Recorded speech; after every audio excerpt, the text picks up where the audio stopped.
أعوذ بالله من الشيطان الرجيم بسم الله الرحمن الرحيم قد أفلح من تزكى وذكر اسم ربه فصلى بل تؤثرون الحياة الدنيا والآخرة خير وأبقى إن هذا لفي الصحف الأولى صحف إبراهيم وموسى صدق اللہ العظیم۔ جیسے آپ سب جانتے ہیں کہ سورہ اعلیٰ کی تفسیر کا سلسلہ جاری تھا، اور جو آیتیں ابھی پڑھی گئی ہیں ان آیات سے تفسیر ہماری باقی تھی۔ چنانچہ یہ سورہ اعلیٰ کی آیت نمبر 14 سے ختم سورہ تک کے آیات کی تلاوت کی گئی ہے۔ پہلی آیت مبارکہ میں اللہ تبارک و تعالیٰ نے فرمایا ہے، ترجمہ ہے، قد افلح من تزکا،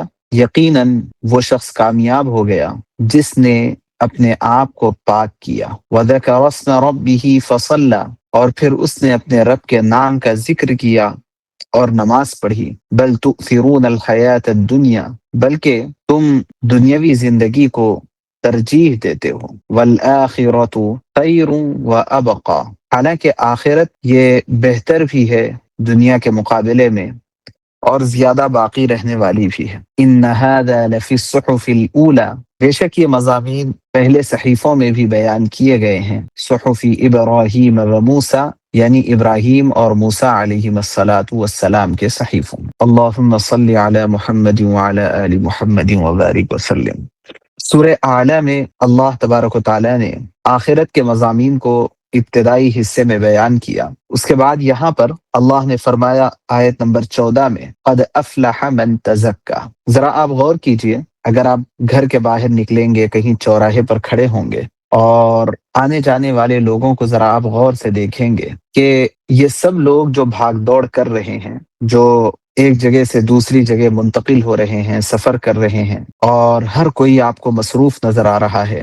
کوئی پیسے لینے کے لیے جا رہا ہے، کوئی پیسے ادا کرنے کے لیے جا رہا ہے، کوئی کچھ کام کے لیے، کچھ خریدنے کے لیے، کوئی کاروبار کر رہا ہے تو کوئی خریدار ہے۔ ایسے غیر معمولی حد تک لوگ آپ کو بہت زیادہ مصروف نظر آئیں گے۔ اگر آپ وہ بنیادی نقطہ معلوم کرنا چاہیں کہ یہ سارے کے سارے لوگ آخر کس معاملے میں اتنا مصروف ہیں اور کیوں اتنا بھاگ دوڑ کر رہے ہیں، تو وہ بنیادی پوائنٹ جہاں پہنچ کر کے آپ رک جائیں گے، اس کے آگے یہ تمام بھاگ دوڑ کا کوئی مقصد آپ نہیں سمجھ پائیں گے۔ وہ بنیادی پوائنٹ ہے کہ ہر کوئی کامیابی کی تلاش میں ہے، ہر کوئی سکون اور آرام کی تلاش میں ہے۔ اب کوئی اپنی کامیابی اپنے بزنس اور دکان میں محسوس کر رہا ہے، کوئی اپنی کامیابی اپنی ملازمت اور آفس میں محسوس کر رہا ہے، کوئی اپنی کامیابی مسجد کے اندر محسوس کر رہا ہے، کوئی اپنی کامیابی مدارس کے اندر محسوس کر رہا ہے۔ جو کامیابی کو جہاں دیکھ رہے ہیں وہ اپنے آپ کو وہاں لگائے ہوئے ہیں، وہاں مصروف ہے۔ اور پھر اس میں بھی بعض لوگوں کو جھوٹ بولنے میں کامیابی محسوس ہو رہی ہے تو وہ دکان پہ بیٹھے خوب جھوٹ بول رہے ہیں، اور بعض لوگوں کو کامیابی سچائی میں محسوس ہو رہی ہے۔ تو وہ حالات کیسے بھی آ جائیں، لیکن ان تمام حالات کے باوجود جھوٹ کا سہارا لے کر کے کبھی کاروبار نہیں کر رہے ہیں۔ بعض لوگوں کو کامیابی محسوس ہو رہی ہے دھوکہ دینے میں، اور بعض کو کامیابی محسوس ہو رہی ہے اچھے اخلاق کے ساتھ پیش آنے میں۔ بھلے جس کو جہاں کامیابی نظر آ رہی ہے، ہر کوئی اس کے پیچھے بھاگ رہا ہے، دوڑ رہا ہے۔ اسلام کے علاوہ، مسلمانوں کے علاوہ جتنے لوگ ہیں، ان کے پاس کامیابی اور ناکامی کا کوئی کرائٹیریا نہیں ہے سوائے ایکسپیریمنٹس کے، کہ بھائی یہ ایکسپیریمنٹ کرو اور یہ تجربہ کرو اور ایسے کر کے دیکھو، ایسے کر کے دیکھو۔ ایک 50 طریقوں کو انہوں نے آزمایا اور اس کے بعد ایک طریقے کو انہوں نے کہہ دیا کہ اس طریقے کے حساب سے چلیں گے، اس میں بھی سب الگ الگ۔ تو اخلاق کیا ہے، کامیابی کیا ہے، ناکامی کیا ہے، اس کا کوئی کرائٹیریا نہیں ہے اسلام کے علاوہ، مسلمانوں کے علاوہ کسی اور کے پاس بھی۔ قربان جائیے اسلام پر، حضرت نبی اکرم صلی اللہ علیہ وسلم کی ذات پر اور آپ کی صفات پر اور آپ کی سنتوں پر، اور شکر ادا کیجیے اللہ تبارک و تعالیٰ کا کہ اللہ تعالیٰ نے ہم سب کو قرآن دیا، احادیث مبارکہ دیے، اور وہ اہم ترین اسباق اللہ نے ہم سب کو دے دیے کہ جو اسباق پوری دنیا اپنی پوری زندگی گزار کر کے بھی حاصل نہیں کر سکتی۔ گزشتہ شاید گروپ پر اپلوڈ ہو گیا ہے ایک بیان جس میں نے بہت وضاحت کے ساتھ اس بات کو سمجھانے کی کوشش کی کہ انٹلیکچوئل کا کرائٹیریا کیا ہے، کہ ایک شخص عقل مند ہے، دانش مند ہے، پڑھا لکھا ہے، اس کا کرائٹیریا کیا ہے۔ شریعت نے اس کو بڑی وضاحت کے ساتھ اس کو ڈیفائن کیا ہے، لیکن آپ شریعت کو چھوڑ کر کے جائیں گے تو آج تک اس کا کوئی کرائٹیریا کسی نے اب تک ڈیفائن نہیں کیا کہ انٹلیکچوئل کہتے کس کو ہیں، دانش مند ہے کون، عقل مند ہے کون۔ ہر کوئی اپنے اپنے حساب سے پتہ نہیں کن کن لوگوں کو عقل مند اور دانش مند سے تعبیر کر رہے ہیں۔ ایسے ہی آج تک اسلام کے علاوہ کسی نے بھی اس بات کو ڈیفائن نہیں کیا وضاحت کے ساتھ کہ کامیابی کا کرائٹیریا کیا ہے، کامیاب کون ہے اور کس کو کامیاب کہا جا سکتا ہے، اور وہ کون سی صفات ہے اور کون سی ایسی اسکلز ہے جس کے نہ ہونے کے نتیجے میں اس کو ناکام کہا جائے۔ ایک بہت چھوٹی سی آیت میں اللہ تبارک و تعالیٰ نے یہ اتنے بڑے معاملے کو حل کر دیا جس کو حل کرنے کے لیے بڑی بڑی ڈگریاں بھی آج تک کام نہیں آ سکی۔ چنانچہ اللہ فرماتے ہیں قد افلح من تزکا، کامیاب ہو گیا۔ آپ میں سے بہت سو کو معلوم ہے کہ یہ جو صیغہ ہے اس کو کہتے ہیں فعل ماضی کا صیغہ۔ فعل ماضی ہے یعنی پاسٹ ٹینس ہے، جس کا مطلب یہ نہیں ہے کہ کامیاب ہو جائے گا، جس کا مطلب یہ ہے کہ کامیاب ہو چکا ہے۔ یعنی کوئی چیز اگر بہت یقینی ہوتی ہے تو اگر وہ آئندہ آنے والی ہو، وہ فیوچر سے تعلق رکھنے والی ہو، تب بھی اس کے یقینی ہونے کی وجہ سے اس کے لیے پاسٹ ٹینس کو یوز کیا جاتا ہے۔ ایسے ہی کیونکہ آگے جو بات بتائی جا رہی ہے من تزکا، وہ من تزکا کو اختیار کرنے والے کے لیے جو کامیابی ہے وہ کامیابی آنے والی ہے اور وہ شخص کامیاب ہو جائے گا، ایسی بات نہیں ہے، بلکہ اللہ نے اس جگہ پاسٹ ٹینس کو استعمال کر کے یہ سمجھایا کہ وہ شخص کامیاب ہو چکا ہے، یعنی یقینی ہے کامیابی۔ اب کون بھائی، وہ کرائٹیریا کیا ہے جس کی بنیاد پر کامیاب ہوگا؟ فرمایا من تزکا۔ یہ تزکا کا جو لفظ ہے اسی سے زکوٰۃ بھی بنا ہے۔ مطلب یہ نہیں ہے کہ جس نے زکوٰۃ ادا کر دیا۔ تزکیہ، زکوٰۃ، ان سب کے معنی آتے ہیں پاکی حاصل کرنا، صفائی ستھرائی کو اختیار کرنا، اس کو زکوٰۃ کہتے ہیں۔ ہم جو زکوٰۃ ادا کرتے ہیں مال کی، اس کو بھی زکوٰۃ اسی لیے کہا جاتا ہے کہ وہ زکوٰۃ کے بقدر اماؤنٹ جب آپ اپنے اصل مال سے الگ کر دیتے ہیں تو آپ کا سارا مال پاک ہو جاتا ہے، صاف ستھرا ہو جاتا ہے، اور اس کے اندر سے گندگی ختم ہو جاتی ہے، اسی لیے اس کو زکوٰۃ کہا جاتا ہے، اسی لیے اس کو مال کا میل کہا جاتا ہے، میل۔ ایسے ہی تزکیہ کا لفظ بھی آتا ہے جس کے معنی ہے اپنے آپ کو صاف و ستھرا کرنا۔ اب ظاہر ہے کہ صفائی دو طرح کی ہوتی ہے، ایک تو صفائی ظاہری ہے کہ ہم نہا لیے، دھو لیے، صاف ستھرے کپڑے ہم پہن چکے، تو یہ تو ساری کی ساری ظاہری صفائی ہے۔ تو ظاہری صفائی تو اس سے مراد ہے ہی ہے۔ اس کے حوالے سے اسلام تو اتنا حساس ہے کہ ایمان کا حصہ قرار دیا ہے ظاہری صفائی کو، ظاہری اور باطنی سب صفائی کو۔ اب طہور شطر الایمان، کہ پاکی اور صفائی یہ تو ایمان کا حصہ ہے، آدھا ایمان ہے۔ اسلام میں اس کا اتنا اہتمام ہے۔ تو ظاہری صفائی تو یہاں مراد ہے ہی ہے، لیکن اس کے ساتھ ساتھ یہاں باطنی صفائی بھی مراد ہے۔ باطنی صفائی کیا ہوتی ہے؟ کہ ہمارا دل صاف ہو۔ دراصل آپ گاڑی چلاتے ہیں تو ہوتا کیا، دیکھیے بعض مرتبہ گاڑی کو اوپر سے بہت گرد و غبار لگ جاتا ہے، اگر آپ پانی کا پریشر اس کے اوپر ماریں گے تو وہ پورا گرد و غبار اڑ گیا، لیکن گاڑی چلاتے ہوئے بار بار گاڑی آف ہو جا رہی ہے، بار بار گاڑی چلتے ہوئے بند ہو جاتی ہے، اگر گاڑی چل رہی ہے تو مختلف قسم کی آوازیں آ رہی ہیں۔ یہ سب کیا ہے کہ گاڑی کے اندر کی صفائی کی بھی ضرورت ہوتی ہے، اس کے انجن کی صفائی کی ضرورت ہے، اس کے پارٹس کے صفائی کی ضرورت ہے۔ اگر یہ انجن کلیئر ہوتا ہے، پارٹس صاف ستھرے ہوتے ہیں، تو گاڑی کے چلانے کا مزہ ہی کچھ اور ہوتا ہے، اور گاڑی کے اوپر سفر کرنے میں جو آرام رہتا ہے وہ بڑا غیر معمولی ہوتا ہے۔ لیکن اگر یہ سب نہ ہو تو جس طرح وہ گاڑی کے لیے نقصان دہ ہے، ایسے گاڑی پر سوار جو سواری ہے اس کے لیے بھی بیزارگی کا سبب ہے۔ ایسے ہی ایک تو صفائی ہم سب کی ہے کہ ہم نے آج جمعہ تھا تو شاید ہم نے غسل کیا ہو اور ہم نے صاف ستھرے کپڑے پہنے ہوں اور ہم نے جو ہے خوشبو وغیرہ کا استعمال کیا ہو، یہ ظاہری صفائی۔ باطنی صفائی ہمارا اندرون یہ بھی صاف ستھرا رہے۔ دیکھیے اگر اندرون صاف ستھرا رہتا ہے تو ہماری زندگی کی گاڑی بہت آسانی کے ساتھ اور بہت اطمینان کے ساتھ چلتی ہے۔ اندرون بگڑ جاتا ہے تو ہماری زندگی کی گاڑی بڑی بے چین و بے قرار ہوتی ہے، اس کے اوپر سفر کرنے میں اب مزہ نہیں آتا۔ مزہ تو اس وقت آتا ہے جبکہ اندر سے بھی سروسنگ ہو چکی ہو، یعنی جنرل سروسنگ اس کی ہو چکی ہو، صرف باڈی واش نہ ہو۔ اگر باڈی واش ہے تو پھر باڈی تو بہت صاف ستھری لگے گی، لیکن یہ زندگی کی گاڑی چلانے میں مزہ نہیں آتا ہے۔ اس لیے اس کی پوری جنرل صفائی کی اور جنرل سروسنگ کی ضرورت پیش آتی ہے۔ مطلب کیا ہے کہ ہمارا دل صاف ہو، ہمارے اخلاق بہت اچھے ہوں، ہماری سوچ بہت جو ہے واضح ہو اور بہت صاف ستھری ہو اور بہت وسیع ہو، ہمارے ظرف کے اندر بڑی وسعت پائی جا رہی ہو، ہم کسی کے ساتھ بات کر رہے ہوں تو یوں سامنے والا محسوس کرے کہ ہمارے زبان سے پھول جھڑ رہے ہیں۔ اگر ہم کسی سے ملاقات کریں تو سامنے والا یوں محسوس کرے کہ ہم سب سے زیادہ انہی سے محبت کرتے ہیں۔ اگر کسی کا راز ہم کو معلوم ہو جائے تو وہ راز کو راز رکھنے کا اہتمام ہم کر سکیں، کسی کی غیبت ہمارے پاس نہ ہو، غیبت کو ہم اپنے دل لگاؤ کا اور وقت گزاری کا ذریعہ نہ بناتے ہوں، جھوٹ کو ہم کبھی اختیار نہ کرتے ہوں اور سچائی ہمارا شیوا ہو۔ ایسے ہی رشتہ داروں سے ملاقات اور رشتہ داروں کے حقوق کو ادا کرنا، ان کے ساتھ اٹھنا اور بیٹھنا، ان کے ساتھ تعلقات کو استوار اور مضبوط کرنا، اس کا ہم اہتمام کر رہے ہوں۔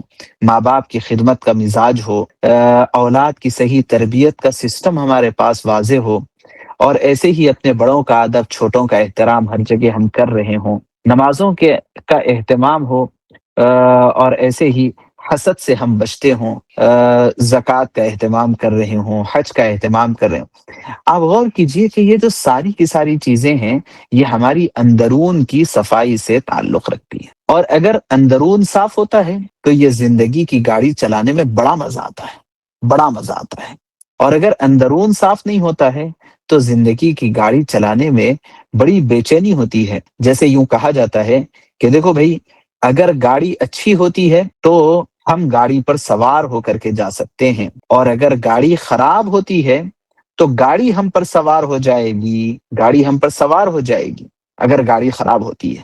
یاد رکھیے، اگر ہماری زندگی اچھی ہوتی ہے، ظاہری پاکی اور صفائی کا اہتمام ہو، باطینی پاکی اور صفائی کا اہتمام ہو، تو اس صورت میں ہم اس زندگی کی گاڑی پر بیٹھ کر کے بڑی بڑی موج مستیوں کے ساتھ ہم اس سفر کو پورا کریں گے جو دنیا کا سفر ہم کر رہے ہیں۔ اور اگر یہ جو زندگی کی گاڑی ہے، یہ اگر صاف ستھری نہیں ہے تو یاد رکھیے، یہ زندگی ہم پر سوار ہو جائے گی۔ اب ہر دن ہمارے لیے مشکل سے کٹنے لگے گا، بڑی دشواریاں ہوگی اور بہت مشکل یہ زندگی ہو جائے گی، دنیا میں جینا مشکل ہو جائے گا، اور ہم ہر چیز کو اپنے آپ پر بوجھ سمجھیں گے اور اپنے آپ کو اس زمین اور دھرتی کے اوپر بوجھ سمجھیں گے، ڈپریشن میں آ جائیں گے، انزائٹی ہو جائے گی، اور پتہ نہیں کیا کیا ہمارے حالات ہو جائیں گے۔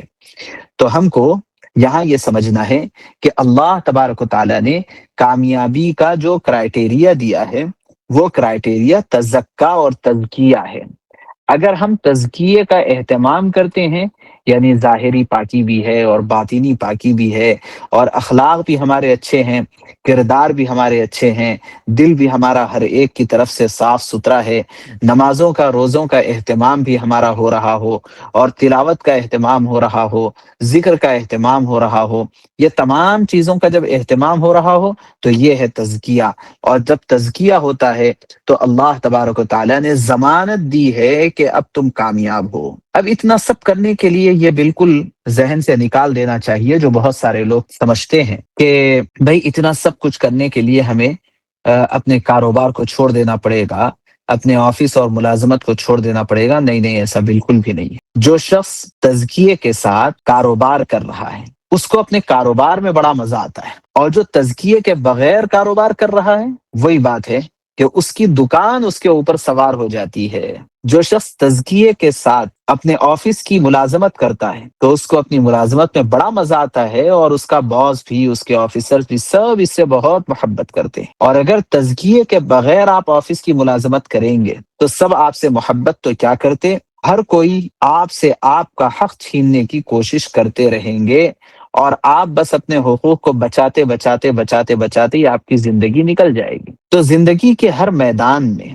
جو شخص تزکیے والا ہوتا ہے اور جو اخلاق و کردار کا اچھا ہوتا ہے، جس کا ظاہر اور باطن پاک و صاف ہوتا ہے، وہ اپنے آپ کو بڑا کامیاب محسوس کرتا ہے اور بڑی آسان اس کی زندگی نکل جاتی ہے، بہت آسانی کے ساتھ اس کی زندگی گزرتی ہے، اور حقیقت میں اس کو یوں محسوس ہوتا ہے کہ کہیں یہ دنیا ہی جنت تو نہیں ہے، دنیا کے اندر اس کو جنت کے مزے آنے لگتے ہیں۔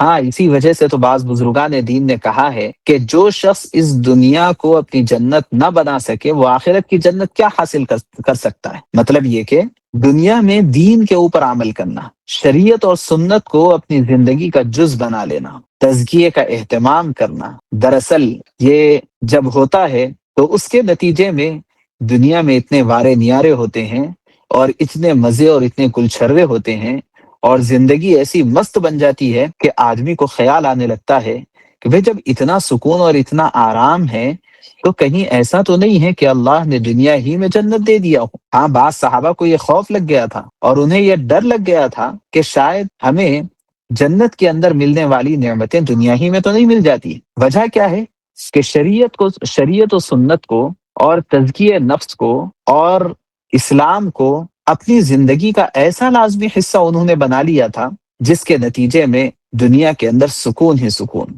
اور یہی سکون تو حاصل کرنے کے لیے جو چوراہے پر آپ نے جا کر کے ٹھہرا تھا اور سب کو آپ دیکھ رہے تھے، تو کیا چیز تھی جس کی تلاش میں سب ہر کوئی لگے ہوئے تھے؟ وہ یہی سکون اور آرام اور یہی کامیابی تھی۔ اللہ نے یہاں فرمایا کہ کامیاب تو وہ ہے جس نے تزکیہ کیا۔ اب کیسے کریں گے تزکیہ؟ وَذَكَرَ اسْمَ رَبِّهِ، جو اپنے رب کے نام کا ذکر کر رہا ہو، یعنی جو شخص تزکیہ کر رہا ہو اس کو ہمیشہ اللہ یاد رہتا ہے اور وہ اللہ کو یاد کرتا رہتا ہے۔ یہ دونوں باتوں کو آپ ذہن میں رکھیں۔ ایسا نہیں کہ جو صرف زبان سے اللہ کا ذکر کر رہا ہو وہی تزکیے والا ہے، نہیں، یہاں پر اس بات کو ذہن میں رکھنا ہے، جو اللہ کو یاد کرتا رہتا ہے اور اللہ کو یاد رکھا رہتا ہے، بڑا فرق ہے۔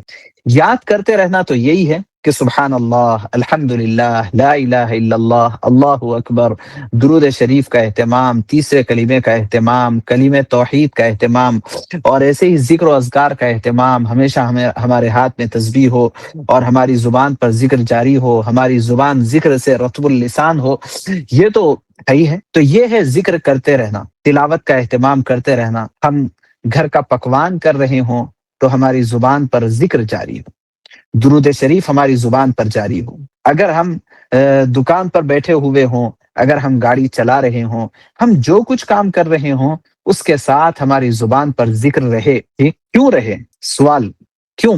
تو اس کا جواب قد افلح۔ اگر کامیاب ہونا چاہتے ہیں تو یہ اختیار کرنا پڑے گا کہ ہمیشہ ذکر کے اندر ہم لگے رہیں۔ ایک مطلب تو اس کا یہ ہے، اور اسی کے اندر یہ بات بھی آ جاتی ہے کہ جو شخص شریعت و سنت کے مطابق زندگی کو بناتا ہے تو وہ صرف ذکر کا اہتمام کیا، اس کے اپنی پوری زندگی کو وہ ذکر بنا لیتا ہے۔ ٹھیک، کیا کہتے ہیں ذکر کو؟ دیکھیے کہ ذکر بہت اعلیٰ چیز ہے اور بڑی غیر معمولی نعمت ہے۔ روزہ رکھنا یہ بھی ذکر ہے، حج کرنا یہ بھی ذکر ہے، صدقہ دینا یہ بھی ذکر ہے۔ ایک ذکر ہوتا ہے زبانی جس کو ذکر لسانی کہتے ہیں، اور ایک ذکر ہوتا ہے عملی کہ اللہ کے اس حکم پر عمل کرنا اس حکم کا ذکر ہے۔ تو یہ تو ذکر ہوا، ذکر عملی ہے، ذکر لسانی ہے، اور ایک ذکر کی قسم ہے ذکر قلبی۔ تو ایک تو یہ ہے کہ ہم اللہ کو یاد کر رہے ہوں، ہر حال میں ہم اللہ کو یاد کر رہے ہیں، لیٹے لیٹے، چلتے پھرتے، ہر وقت اللہ کو یاد۔ اب اللہ کو یاد کرنا یہ تو ایک مستقل ذکر ہے، اللہ کو یاد رکھنا یہ بھی ہمارے لیے ایک مستقل کام ہے۔ اس کے لیے ہمارے پیارے حبیب حضرت محمد الرسول اللہ صلی اللہ علیہ وسلم نے جو دعائیں سکھائی ہے ہمیں اور امت کو، جس کو ادعیہ معصورہ کہتے ہیں، مقبول دعائیں کہتے ہیں، ذرا آپ وہ دعائیں لیجئے، پڑھیے، اور آپ اس کا ترجمہ پڑھ کر کے غور کیجئے کہ کتنے قیمتی قیمتی اور کتنے اونچے میسیجز مجھے اور آپ کو ان دعاؤں کے اندر دیے جا رہے ہیں کہ اگر ہم اس سے وہ میسیج حاصل کر رہے ہوں، جو پیغام دیا گیا ہے وہ پیغام ہم سمجھ رہے ہوں اور حاصل کر رہے ہوں، تو اللہ کو یاد رکھنا آسان ہو جائے گا، کیونکہ جب ہم اللہ کو بھول رہے تھے اور جس موقع پر جس چیز کی وجہ سے اللہ کو ہم بھول رہے تھے، رسول اللہ صلی اللہ علیہ وسلم نے وہاں ہمیں اللہ کو یاد دلا دیا۔ اب سواری پر آپ بیٹھ رہے ہیں، سواری کی دعائیں یہ ذکر ہیں۔ اب جب آپ سواری کی دعائیں پڑھیں گے اور اس کے ترجمے پر غور کریں گے تو کیا ہوگا؟ دل سے ایک عجیب و غریب شکر کی کیفیت پیدا ہو۔ یہ بہت اہم ترین یوں کہیے کہ بہت ہی اہم ترین حصہ ہوتا ہے شکر ہماری سائیکالوجی کا۔ اس کو آپ اس طرح سے سمجھیے کہ آپ سخت چلچلاتی دھوپ میں، گرما کے زمانے میں آپ باہر دھوپ میں جا رہے ہوں، پیاس کی شدت ہو، حلق میں کانٹا پڑ گیا ہو، زبان پپڑی بن چکی ہو، اور آپ یوں محسوس کر رہے ہیں کہ اگر آپ کو پانی نہ ملے تو پتہ نہیں آپ رہیں گے کہ نہیں۔ ایسے سخت شدت والی پیاس کے وقت میں کسی صاحب نے ٹھنڈا پانی آپ کی طرف بڑھا دیا۔ اب آپ فیل کیجئے، وہ ٹھنڈا پانی جیسے ہی آپ کے جسم میں اترے گا اور اوپر سے نیچے تک ایک ٹھنڈک والا ماحول بنے گا، تو اندر سے جو پانی دینے والے کے لیے جو شکریہ نکلے گا، جو آپ اس کے لیے جو ہے تشکر کے الفاظ آپ کہیں گے، کیسا دل سے وہ شکریہ نکلے گا، دل سے آپ جزاک اللہ بولیں گے، یہ ہے اصل میں شکر۔ اور آپ کو اس وقت آپ غور کیجئے کہ کتنا سکون آپ کی طبیعت میں آپ کو حاصل ہوتا ہے ایسے وقت میں۔ بس ہر قدم پر رسول اللہ صلی اللہ علیہ وسلم نے ہمیں یہ شکر سکھایا ہے اور اس کو فیل کرنے کی تعلیم دی۔ سواری پر بیٹھ گئے، اب بیٹھے گاڑی سٹارٹ کرے نکل گئے، کوئی سوچ نہیں، کوئی خیال نہیں، کوئی فیلنگ نہیں۔ یہ بھی زندگی کیا زندگی ہے جس کے اندر فیلنگز ہی نہیں ہے؟ ایک روبوٹ کی طرح ہم جو ہے زندگی گزار رہے ہیں، یہاں بیٹھے وہاں اتر گئے، وہاں کام کرے اور اس کے بعد نکل گئے۔ نہیں، روبوٹ اس کے اندر کوئی فیلنگ نہیں ہوتی۔ انسان اور روبوٹ میں بس یہی فرق اب باقی رہ گیا ہے۔ اور انسان، اس کے پاس جذبات ہے، اس کے پاس ایموشنز ہے، اس کے پاس فیلنگز ہے، اور اسی کی وجہ سے تو وہ انسان ہے، اور اسی کی وجہ سے تو مزہ ہے۔ آپ بتائیے کہ مزہ بریانی میں ہے یا مزہ بھوک میں؟ اگر بھوک نہ ہو، کتنی ہی مزیدار بریانی آپ کے سامنے لا کر کے رکھ دی جائے، طبیعت کھانے کی طرف آمادہ نہیں ہوتی۔ اور اگر ہمارے شریر میں، ہمارے جسم میں بھوک ہے، اور اس بھوک کے عالم میں بریانی تو کیا دال کھانا لا کر کے سامنے رکھ دیا جائے، پیٹ بھر آدمی کھا لیتا ہے۔ بتائیے مزہ کس میں؟ مزہ تو وہ فیلنگ میں ہے جو انسان بھوک کے وقت میں محسوس کر رہا ہے، اور اسی بھوک کے ساتھ اب اس کو وہ چیز جس کی طلب تھی، اب اس کو وہ چیز مل رہی ہے۔ ایسے ہی دراصل زندگی کا مزہ ان فیلنگز کے اندر ہوتا ہے۔ اب یہ ہے کہ کوئی شخص سواری پر بیٹھ گیا اور بیٹھ کر کے وہ دعا پڑھ رہا ہے اور اس کے ساتھ فیل کر رہا ہے کیا؟ سبحان الذی سخر لنا ھذا، آنکھ ہے وہ ذات جس ذات نے مجھے یہ جو میری سواری ہے، اس سواری کو میرے لیے تابع بنا دیا ہے، یہ سواری کو میرے تابع بنا دیا، میرے کام میں لگا دیا۔ وما كنا له مقرنين۔ اب آپ دیکھیے کہ اب اللہ کا شکر جو اندر سے آپ کو نکلے گا، آپ گھر سے نکل رہے ہیں، اس وقت کیا فیلنگ ہونی چاہیے؟ بسم اللہ توکلت علی اللہ۔ کس کے بھروسے پر نکل رہے ہیں؟ اگر اللہ کی مدد ساتھ نہ ہو، پتہ نہیں کون ہم کو اچک لے جائے، کون کڈنیپ کر لے، کون کچھ کر لے، لیکن اللہ کا نام لے کر کے، اللہ کے بھروسے پر میں نکل رہا ہوں۔ کہ ایک شخص وہ ہے جو باہر جا رہا ہے تو خوف و ہراس کا عالم، بے چینی و بے قراری ہے، خطرات منڈلا رہے ہیں، اور ایک وہ شخص ہے جو گھر کے باہر نکل رہا ہے تو بے خوف و خطر۔ کیوں؟ اس لیے کہ اس نے اپنی حفاظت کی باغ ڈور اللہ کے ہاتھ میں تھما دی، بس اب اسے کسی چیز کا خطرہ نہیں۔ اس چیز کو فیل کرنا ہے۔ گھر میں داخل ہو رہے ہیں تو اس کی دعا پڑھ رہے ہیں، کھانا کھا رہے ہیں، کھانا کھا چکے شکر، بیت الخلا جا رہے ہیں، بیت الخلا سے نکل رہے ہیں، آپ وہ دعا پہ غور کیجئے، غفرانک الحمد للہ الذی اذهب عنی الاذی وعافانی۔ تھوڑی دیر پہلے کا تو عالم یہ تھا کہ نہ میٹھا اچھا لگتا تھا، نہ چائے اچھی لگتی تھی، اور نہ ہی ہوا اچھی لگتی تھی، اور نہ ہی کوئی ہم سے ہنس مسکرا کر کے بات کر رہا ہے تو وہ اچھا لگتا تھا۔ بڑی بے چینی کے ساتھ پیٹ پکڑ کر کے ادھر سے ادھر، ادھر سے ادھر ٹہل رہے تھے۔ کیوں؟ اس وجہ سے کہ بہت زور سے لگا تھا۔ اور اب کچھ ہی دیر میں جب وہ ساری گندگی ہمارے جسم سے باہر آ گئی، اب آپ بیت الخلا سے، ٹوائلٹ سے آپ باہر نکل رہے ہیں، تو آپ فیل کیجئے کہ اب آپ کتنا سکون محسوس کر رہے ہیں۔ غفرانک الحمد للہ الذی، مجھے معاف کیجئے گا اے اللہ۔ کیوں معاف کیجئے گا؟ کیونکہ اندر جتنی دیر ہم رہے ہیں اتنی دیر زبانی ذکر کا تو موقع ملا نہیں، تو اس کی طرف سے ہم آپ سے معافی چاہتے ہیں، پلیز فارگیو۔ اور اس کے بعد آپ کا بہت بہت شکر ہے اے اللہ، بس تمام تعریفیں آپ کی ہیں۔ کیوں؟ آپ نے کیا کیا؟ اذهب عني الاذى، مجھ سے گندگی کو دور کر دیا، وعافانی، اور مجھے عافیت بخشی ہے۔ آپ دیکھیے کہ ایک شخص سوتے ہوئے، اٹھتے ہوئے، بیٹھتے ہوئے، کھاتے ہوئے، پیتے ہوئے، چلتے ہوئے، رکتے ہوئے، بازار میں جا رہا ہے، محفل میں جا رہا ہے، ہر جگہ کے حساب سے میرے پیارے حبیب حضرت محمد الرسول اللہ صلی اللہ علیہ وسلم نے اس کو یہ ساری دعائیں دی ہے۔ اگر یہ تمام کی تمام دعاؤں کو وہ سمجھ کر کے اور اس کو ان احساسات کے ساتھ وہ پڑھ رہا ہوتا ہے، تو آپ غور کیجئے کہ اس کی زندگی میں کتنا شکر کا جذبہ اور کتنا سکون اور کتنا آرام اس کی دعاؤں کے اندر ہوتا ہے۔ وہ غیر معمولی ہوتا ہے کہ جس کا اندازہ ہمیں لگانا مشکل ہے۔ اب جس کے پاس ہر لمحے کے لیے، ہر قدم کے لیے، جن کے پاس ہر لمحے اور ہر قدم کے لیے کیا ہے؟ شکر والی دعائیں موجود ہے۔ ہر لمحے اور ہر قدم کے لیے اپنی فیلنگز کو پر غور کرنے، پر شکر ادا کرنے کے مواقع دیے گئے، اور اس کے ذریعے سے اللہ کو یاد رکھنا آسان ہوتا ہے۔ تو آپ بتائیے کہ کامیاب ہونے کے لیے اور کون سی رکاوٹ اس کے پاس بنی ہوئی ہے؟ جو پرسنالٹی ڈیولپمنٹ کے کلاسز لینے والے بہت سارے لوگ ہوتے ہیں، جو پتہ نہیں بڑی بڑی فیسیں لے کر کے یہ کلاسز لیتے ہیں، اور بڑے بڑے آڈیٹوریمز اس کے لیے بک کیے جاتے ہیں، ان سب کا اتفاق ہے ایک اصول پر کہ کامیابی اور ناکامی کا تعلق باہر سے نہیں ہے، کامیابی اور ناکامی کا تعلق تو میرے اندر سے ہے۔ کہ ایک شخص وہ ہے جو اپنے پرائیویٹ جیٹ میں بیٹھ کر کے بھی پریشان ہے، اور ایک وہ ہے جو سخت دھوپ میں کانکریٹ پر اخبار بچھا کر کے سو جاتا ہے اور میٹھی نیند لے کر کے اٹھتا ہے، پھر ہاتھ منہ دھو کر کے دال کھانا کھا کر کے پھر اپنے کام پر لگ جاتا ہے، اور اسے کوئی پریشانی نہیں، کوئی ٹینشن نہیں، سکون سے زندگی گزار رہا ہے، اس کے اوپر وہ قانع ہے، اطمینان ہے اس کو۔ تو کیا ہوا؟ ایک کے پاس اتنا مال و دولت کہ پرائیویٹ جیٹ وہ رکھتا ہے، دوسرے کے پاس کچھ نہیں، اس کے باوجود پہلا پریشان اور دوسرا آرام۔ تو کامیابی اور ناکامی کا تعلق باہر کی دنیا سے نہیں ہے، یہ اندرون کی دنیا سے۔ اسی وجہ سے رسول اللہ صلی اللہ علیہ وسلم نے ہمیں کامیاب کرنے کے لیے یہ تمام اصول و ضوابط دیے ہیں، اور انہی اصول و ضوابط کا نام اسلام ہے، انہی اصول و ضوابط کا نام دین ہے،